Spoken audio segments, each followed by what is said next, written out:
So we've just established that both Chris and I are in fact middle-aged. And probably have been for several years. Yeah.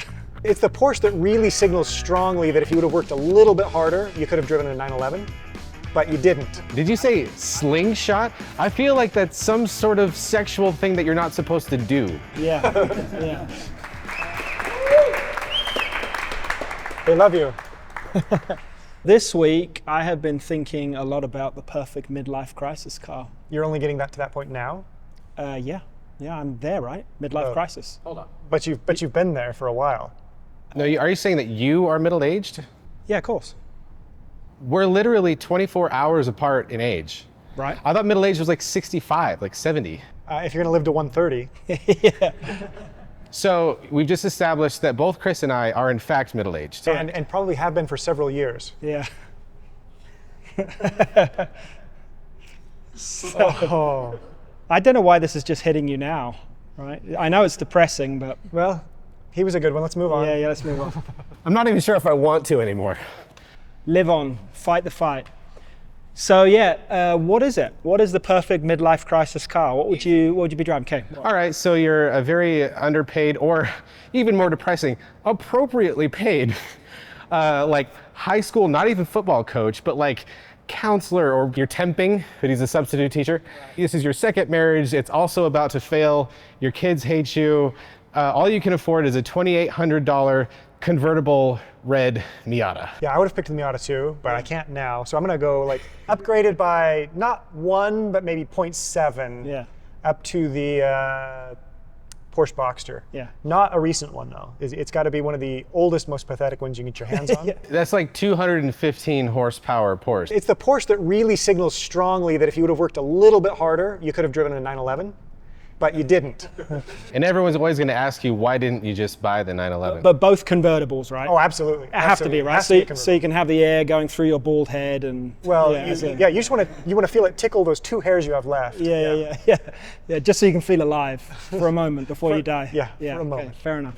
Well, I have found, and actually saw it recently on the road, if you can believe this, the worst midlife crisis car on the face of the earth. Oh, what? You have to have seen one of these before. Oh, I have. This is a Polaris Slingshot. Yeah, so I thought it was just an ATV, but you're saying this is a car. Did you say slingshot? I feel like that's some sort of sexual thing that you're not supposed to do. Yeah. I don't even know what the car designer was even thinking here, because you're right. I mean, is it an ATV? Is it a This is what convertible you sports rent in Cancun to like see the city. It's talking at you at the dashboard. Oh, you do, absolutely. Yeah, That is hideous. This is absolutely, your kids hate you, right?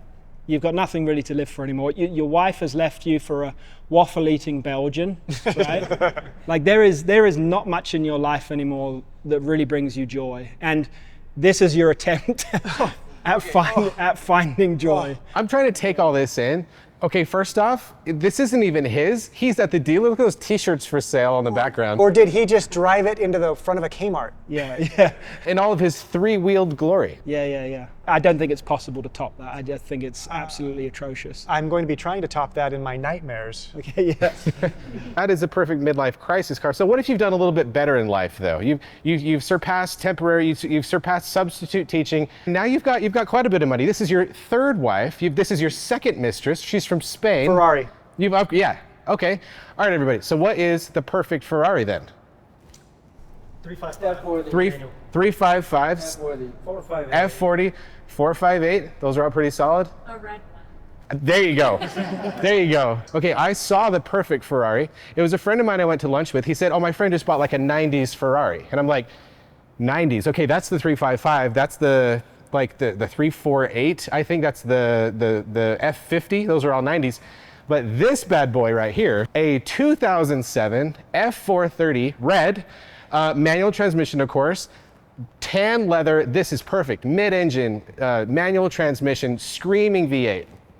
This is It's it. beautiful. That is a pretty car. Yeah. Yeah, check that thing out. That shifter, I can hear it. I can feel it clicking. Look, there's a spring right there that you can see.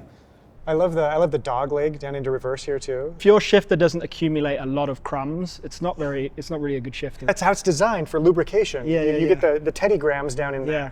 Yeah. If you can't move it around and like hit a French fry and like, It embodies everything about the Ferrari owner. It's, hey, don't eat in my car, second mistress, because you'll get stuff down in my shifter. or you'll get a cease and desist from I've got to Ferrari keep this itself. pristine for the next one. Yeah, that's right. That's exactly right. So yeah, not for me. It's not the Enzo. It's not the 488. It's none of that stuff. It's give me a shifter, give me a mid-mounted V8, and it just sounds perfect. And they're only $275,000 right Oh, now. a steal. You should take two. Yeah. So I'm not a Ferrari guy. Like I believe you. That's a fantastic car. It checks all the boxes for me as well. What I can tell you though is that back in the 90s, that clearly was a 2000s. Your friend was mistaken. But back in the 90s, there's this little company called Pontiac that set out to build the best Ferrari in the world. This Now, isn't going to be good. You're right, it's not. The way they went about it was flawed from the beginning. What they did was they went in and hid in the bushes and pulled out their binoculars and peered at Into the bedroom of the guy with the three mistresses. No, peered, the driveway. Peered at the Ferrari of that guy, Right, yeah. right? And then ran home and tried to draw it from memory, and then built that car, which turned into a Pontiac Fiero. How? What does this have to do with Ferrari at all?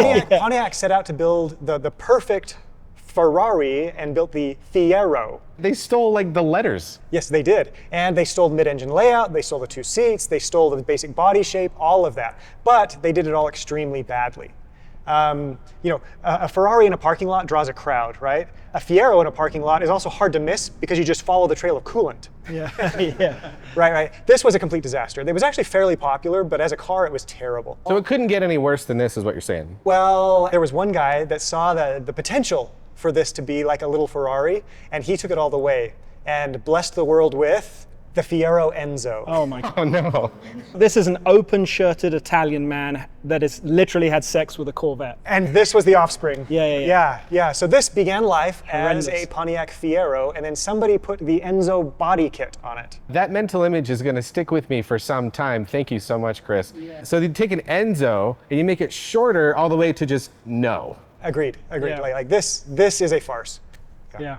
Terrible. That's pretty gross.